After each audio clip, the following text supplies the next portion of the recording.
Jadi begini sebetulnya, eh, kita menjadi bingung ya dan agak kaget dengan surat Ketua KPU yang beredar luas mengaktifkan kembali Saudari Evi Novida Ginting sebagai anggota KPU. Pertanyaan pertama yang muncul itu adalah apa dasar hukum atau apa kewenangan KPU mengaktifkan kembali anggotanya? Gitu. Jadi ini yang kita pertanyakan itu. Apalagi saya kira KPU sangat tahu, semua anggota KPU itu sangat tahu bahwa posisi etis ya Saudara Evi itu sudah diberhentikan.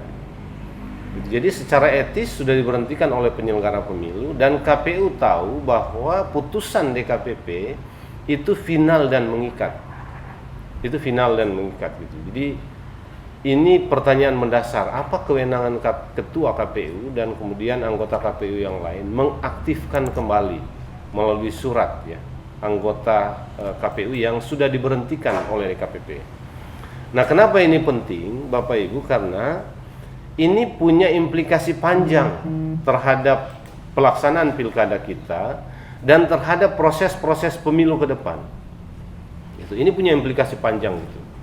Nah, kenapa KPU tidak berpikir implikasinya gitu? Jadi sebetulnya sekarang ini kan kalau lihat memang KPU dengan surat Ketua KPU itu memang sudah mengambil posisi untuk melawan keputusan DKPP. Sesuatu yang secara etik moral juga menurut saya problem, gitu. Menurut kami problem. Gitu. KPU tahu kok bahwa putusan itu final dan mengikat. Dan dalam banyak kesempatan putusan-putusan DKPP itu di follow up oleh KPU untuk memberi sanksi terhadap anggota mereka di tingkat provinsi dan kabupaten. Kan itu, kalau provinsi dan kabupaten kan kewenangan untuk menjalankan putusan DKPP secara administratif itu adalah di tingkat KPU RI. Tapi kemudian mereka mengambil posisi yang bertentangan dengan itu. Jadi ini secara etis problem juga gitu. Jadi menurut saya dan menurut kami mungkin ya teman-teman, keluarnya surat ini gitu ya atau pengaktifan kembali anggota KPU yang sudah diberhentikan oleh DKPP, yang kewenangan pengaktifannya juga kita pertanyakan gitu kan, dasar hukumnya dan legitimasinya itu seperti apa gitu ya, itu membuat posisi KPU secara etik moral itu menjadi problem di hadapan masyarakat, khususnya juga dalam konteks penyelenggaraan pemilu gitu. Jadi posisi moral etis KPU ini menjadi masalah menurut saya dengan keluarnya keputusan itu sebagai penyelenggara pemilu. Dan ini akan makin membuat sebetulnya KPU itu makin kehilangan kepercayaan publik gitu. Kita tahu ya, ada kasus teman kita Wahyu gitu ya. Kemudian ada kasus-kasus lain yang sebetulnya secara langsung meruntuhkan kredibilitas dan moralitas kelembagaan KPU. Ini problem menurut saya ya, karena teman-teman di KPU pusat itu tidak memikirkan kewibawaan kelembagaan gitu. Jadi anggota KPU ini kan bukan hanya perorangan, tapi sebetulnya yang paling penting di situ adalah kewibawaan kelembagaan KPU sebagai penyelenggara pemilu. Dengan keluarnya surat itu, menurut saya ini posisi etis dan moral KPU itu menjadi persoalan gitu ya. Jadi legal etik moral KPU sebagai penyelenggara pemilu gitu ya, itu runtuh dengan cara KPU menangani kasus yang menimpa salah satu anggotanya, karena dia mau secara frontal berlawanan atau mempersoalkan ya keputusan sebuah lembaga yang selama ini juga dia jalankan gitu sebagaimana yang tadi saya kemukakan di awal gitu ya. Jadi kita memang menjadi agak bingung mencari solusi terhadap ini ya, tetapi saya kira kebijakan yang diambil oleh KPU itu sangat tidak bijak gitu. Sangat tidak bijak karena misalnya begini, legalitas keputusan KPU dalam konteks pelaksanaan pilkada ke depan itu juga bisa dipertanyakan dan bisa digugat kalau ada seorang yang sudah pernah diberhentikan oleh lembaga DKPP Gitu. Apa legalnya untuk mempertahankan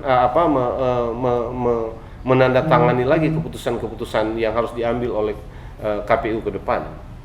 Gitu. Jadi ini problem gitu. Jadi kemungkinan gugatan dan persoalan yang akan muncul itu makin terbuka gitu ya. Dan saya kira kita menyesal teman-teman KPU itu tidak memikirkan implikasi kelembagaan dan implikasi keputusan mereka itu terhadap pelaksanaan Pilkada 2020 ini.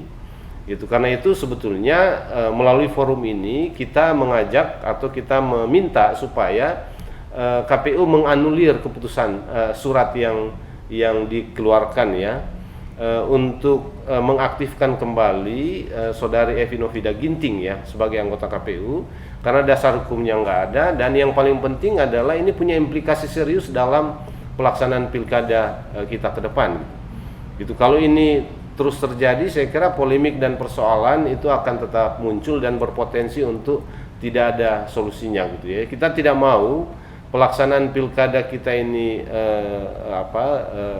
bermasalah ya.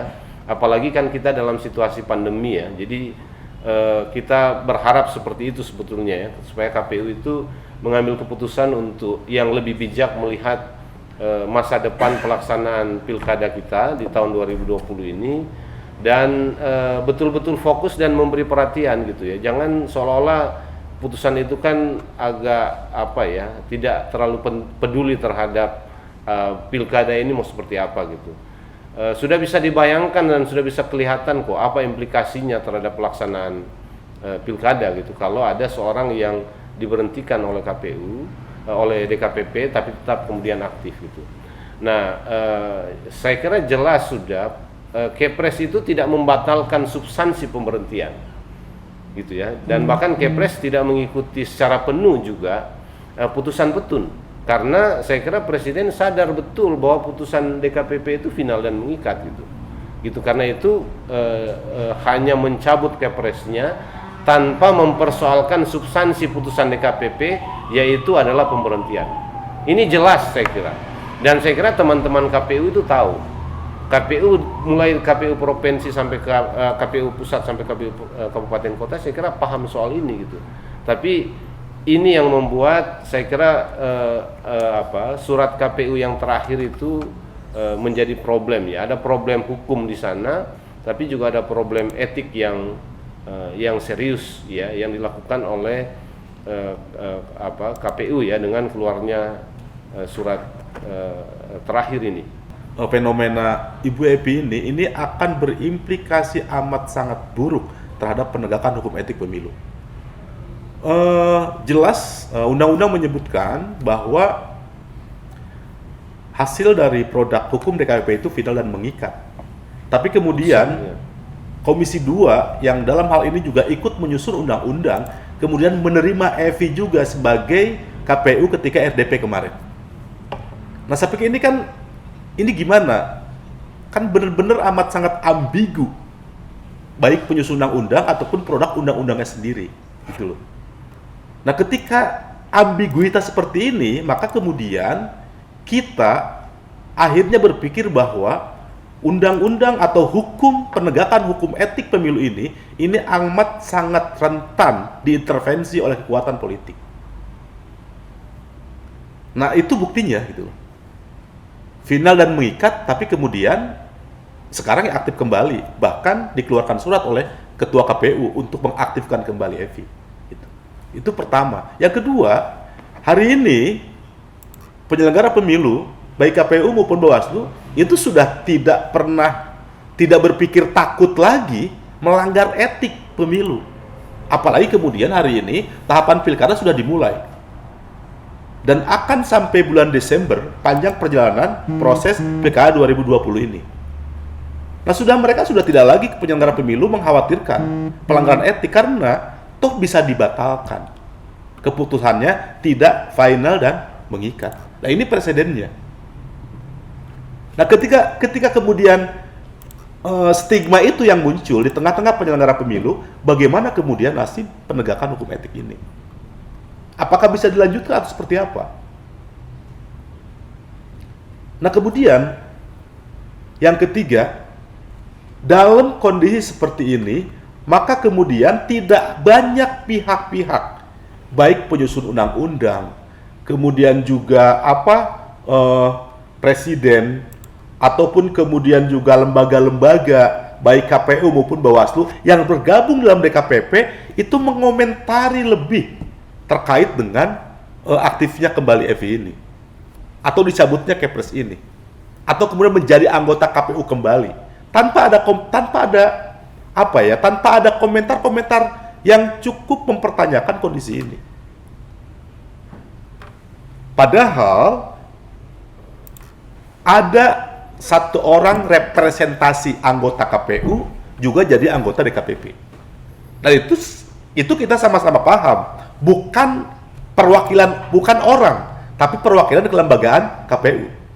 Begitupun ada representasi pimpinan Bawaslu yang masuk DKPP. Itu kan juga merepresentasikan kelembagaan Bawaslu. Tapi kemudian ketika kelembagaan KPU menerima kembali EVI, bahkan melalui surat mengaktifkan kembali EVI, maka sama dengan tidak menghormati lembaga DKPP yang di situ juga ada anggota KPU sebagai representasi kelembagaan KPU. Nah itu nggak ada komentar apapun gitu loh. Nah saya pikir ini kemudian pada akhirnya kita berpikir bagaimana presiden ini mau seperti apa penegakan hukum etik pemilu. Bagaimana kemudian ketika ke depan ada lagi beberapa kasus hukum etik misalnya, atau yang lebih krusial misalnya ketika ada yang mengadukan Ibu Epi ke DKPP, padahal DKPP sudah tidak mengakui Ibu Epi sebagai anggota KPU. Mau seperti apa? Apakah mau kembali DKPP memanggil sama dengan mengakui keputusannya, kan gitu kira-kira kan? Atau kemudian DKPP tidak akan memanggil, akan mengabaikan pengaduan-pengaduan masyarakat. Tapi kalau masyarakat mendesak, seperti apa? Nah, artinya maksudnya ini harus ada kejelasan. Harus ada kejelasan konstruksi hukumnya akan seperti apa. Berbicara ke depan jelas, draft RUU Pemilu akan dibahas dalam waktu dekat. Jelas misalnya ini harus jadi presiden masukan solutif bagi klausul pasal misalnya. Mau seperti apa? Gitu. Tapi hari ini dengan kasus Ibu Epi ini juga harus ada sebuah konklusi atau sebuah treatment, kesimpulan yang jelas antara stakeholder pemilu. Maka kalau kemudian kasusnya seperti ini, jelas bahwa KPU sebagai lembaga negara yang juga ikut dalam kelembagaan DKPP itu sama dengan menginjak-injak atau tidak menghargai sama sekali kelembagaan DKPP yang di situ ada kelembagaan KPU. Begitupun seandainya Bawaslu terjadi seperti itu. Nah, karena itu saya berharap baik itu DKPP maupun KPU, Bawaslu ataupun kelembagaan legislatif ataupun eksekutif dalam hal ini Kemendagri untuk segera mencari formulasi yang serius gitu terkait dengan kasus ini. Jangan sampai kemudian kasus ini dibiarkan akan kembali bingung ketika menemukan kasus yang serupa. Itu akan kembali bingung dan akan kembali muncul polemik. Dan yang paling penting adalah seakan-akan penyelenggara pemilu hari ini menganggap stigma tidak bisa diberhentikan oleh DKPP ketika melanggar hukum etik sekalipun. Karena ini faktanya, ini presidennya, ini jelas gitu. Jadi putusan DKPP yang final dan mengikat sama dengan tidak ada. Kepres tentang pemberhentian Bu Evi ini Kepres 34 ya tahun 2 itu yang kemudian memberhentikan Bu Evi pasca putusan DKPP ini. Sebenarnya saya agak prihatin juga dalam posisi Presiden ini beberapa kali ya digugat oleh masyarakat, oleh beberapa kelompok masyarakat dan kalah gitu ya. Sebenarnya tidak hanya kasus kasus tentang Bu Evi ini saja yang menang gugatan atas Kepres, beberapa kasus juga terjadi ya, soal kebakaran hutan juga kalah, terus kemudian soal BPJS juga kalah, terus yang ketiga soal internet di Papua juga kalah. Artinya saya melihat sisi yang tidak maksimal atau celah ya di dalam konteks penyusunan Kepresnya. Saya tidak tahu apa pertimbangannya, kemudian Kepres kok menjadi lemah begini kan, kayak gitu tuh. Ini selevel Kepres loh ya, selevel Kepres kemudian bisa selemah itu digugat kalah. Ini kan jadi problem sebenarnya di level istana ya, di level lingkarannya presiden.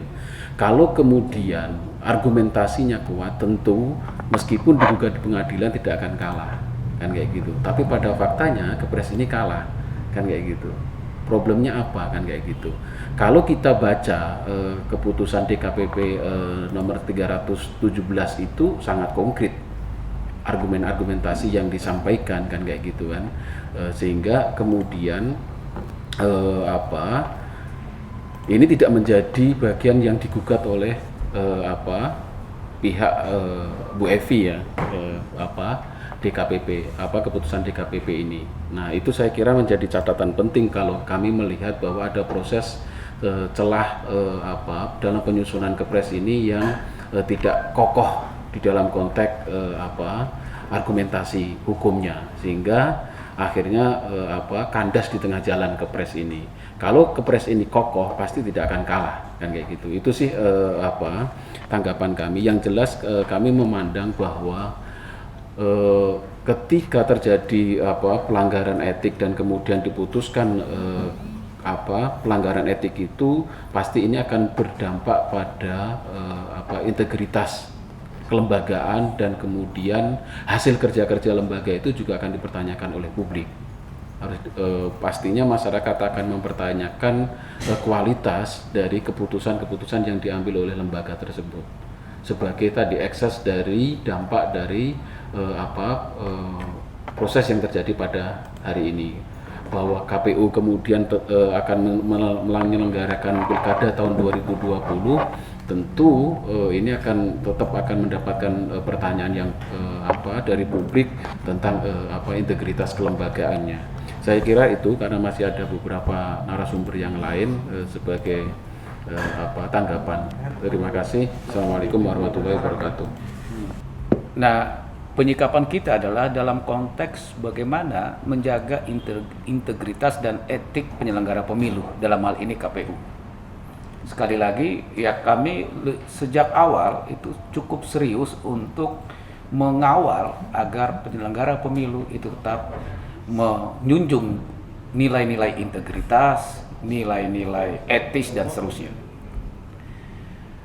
Nah, tapi kemudian ketika kita menyikapi tentang persoalan di tubuh KPU dan di penyelenggara pemilu lainnya, itu tidak serta-merta kemudian kita juga ingin meruntuhkan institusi itu, karena sejak awal juga teman-teman yang hadir di sini baik secara personal maupun kelembagaan concern untuk memposisikan kelembagaan KPU adalah bukan diisi oleh partai politik.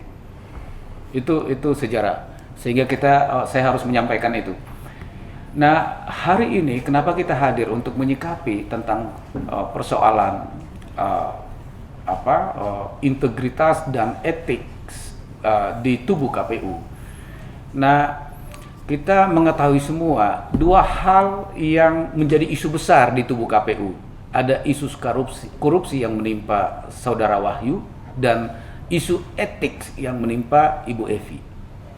Nah, publik melihat bahwa institusi KPU harus segera dilakukan pembenahan mendasar terkait dengan nilai-nilai akuntabilitas, nilai-nilai integritas, sehingga kemudian ya proses-proses pelaksanaan pemilu itu betul-betul juga bisa melahirkan ya produk-produk yang berintegritas, yang memiliki etis dan juga punya derajat akuntabilitas yang tinggi. Nah, kami menyayangkan kemudian ketika hasil keputusan DKPP kemudian KPU mendelegitimasi atau mendegradasi tentang value, tentang integritas dan etik yang selama ini ya menjadi perjuangan kita bersama. Itu mendelegitimasi atau mendegradasi integritas etik yang merupakan nilai-nilai yang sungguh-sungguh dijaga dalam konteks tubuh KPU.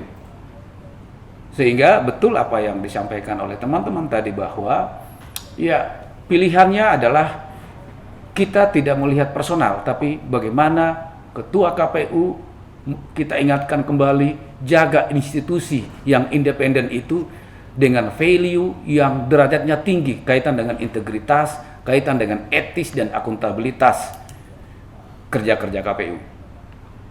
Kita tahu juga bahwa kasus yang menimpa di tubuh KPU adalah wahyu yang kami juga akan menyikapi. Ya, kenapa sanksinya tidak mencabut hak politik, hanya sanksi 6 tahun. Padahal kita harap bahwa orang-orang aktor-aktor yang ada di KPU dan seluruh penyelenggara pemilu itu betul-betul cukup cakap, cukup punya perjuangan dan kedalaman tentang bagaimana akuntabilitas kinerjanya, bagaimana dia tidak melakukan transaksional, bagaimana menjaga etik dan bagaimana menjaga integritas secara kelembagaan. Saya kira teman-teman wartawan tahu, kami juga sangat menyayangkan, terlepas bahwa kita mengetahui kondisi KPK sekarang agak sulit kalau kita merefleksikan KPK sebelum ada undang-undang yang baru. Tapi poin yang kami ingin menyikapi adalah bahwa hukuman vonis 6 tahun yang diputuskan tanpa ada mencabut hak politik adalah tidak memberikan efek jerah terhadap orang-orang atau komisioner yang kita anggap ya betul-betul cukup punya profesionalitas dan akuntabilitas dalam pelaksanaan pemilu. Nah, kaitan dengan kasus Evi, ini kan periode yang sama di penghujung tahun ya. Ini kami menyayangkan. Kok ini persoalan etis yang betul-betul persoalan integritas yang selama ini ya mudah saja kita ucapkan, tapi kemudian dalam faktanya mereka mengabaikan itu. Dan kami melihat bahwa dengan keputusan SK KPU, ya kalau ibaratnya di lumbung, kalau ada hamanya, ya hamanya yang disingkirkan, tanda petik tikusnya yang disingkirkan. Jangan kemudian SK ini ya membiarkan tikus membakar lumbungnya. Dan itu saya kira menjadi concern kita, bahwa kita harus tetap menjaga kelembagaan KPU yang independen dan tetap punya derajat yang tinggi terhadap nilai-nilai integritas, nilai-nilai etis yang perlu diperjuangkan. Sehingga terakhir bahwa keputusan KPU dalam rangka mengaktifkan EVI ini menunjukkan bahwa ketua KPU melakukan delegitimasi dan degradasi tentang integritas etik yang sungguh-sungguh diperlukan dalam rangka pilkada ke depan dan pemilu ke depan. Putusan yang sudah ditetapkan oleh DKPP mengenai pemberhentian Evi Ginting pada bulan Maret tahun 2020. Nah, insubordinasi ini sungguh merupakan sebuah sikap yang memalukan. Ya, sekali lagi ini adalah sikap yang memalukan. Kenapa? Karena subordinasi terhadap putusan DKPP yang bersifat final dan mengikat itu juga kemudian diikuti oleh sikap yang demonstratif oleh KPU dan Evi Ginting yang langsung mengikuti acara KPU. Ya, aktivitas KPU ya, terutama di DPR waktu itu. Berapa hari yang lalu ya, 2 hari yang lalu ya. Juga bahwa ini menunjukkan satu sikap yang tidak elok ya. Sebab ada kecenderungan bahwa KPU seolah-olah sedang berpolitik. Jadi posisi KPU itu sebenarnya adalah penyelenggara pemilu ya, bersama dengan Bawaslu dan DKPP, dan ketiganya itu memang dipagari oleh prinsip imparsial, prinsip tidak memihak. Tetapi kenyataannya, terutama kalau kita memperhatikan catatan buruk ya, noktah ya di KPU yang terjadi dalam 2020 saja misalnya. Di tahun 2020 ini kita sungguh-sungguh ditampar ya dengan peristiwa suap terhadap Wahyu Setiawan yang kemudian juga sudah diberhentikan oleh DKPP. Dan ternyata itu nggak cukup, karena kemudian DKPP harus kembali memberhentikan komisioner yang lain pada bulan Maret tahun 2020, ya, diikuti dengan peringatan keras terakhir terhadap seluruh anggota KPU pada saat itu.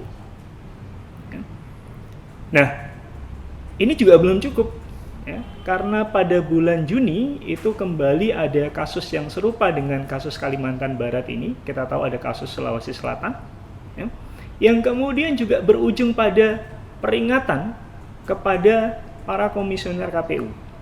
Jadi rupanya komisioner KPU itu tidak cukup melakukan hanya satu kali kesalahan besar. Kesalahan yang sama terulang, dan sekarang secara demonstratif KPU menunjukkan insubordinasi terhadap putusan DKPP yang tadi saya sebut sebagai memalukan.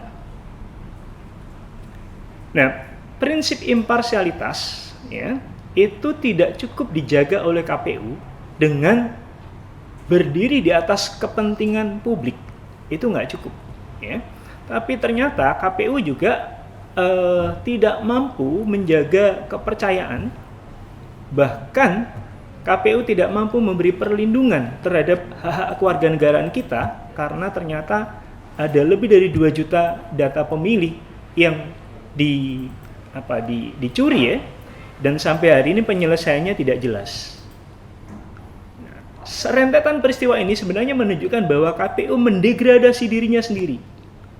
Jadi kalau hari ini ada orang yang tidak percaya terhadap KPU, ya, pada dasarnya yang menciptakan ketidakpercayaan itu adalah KPU sendiri.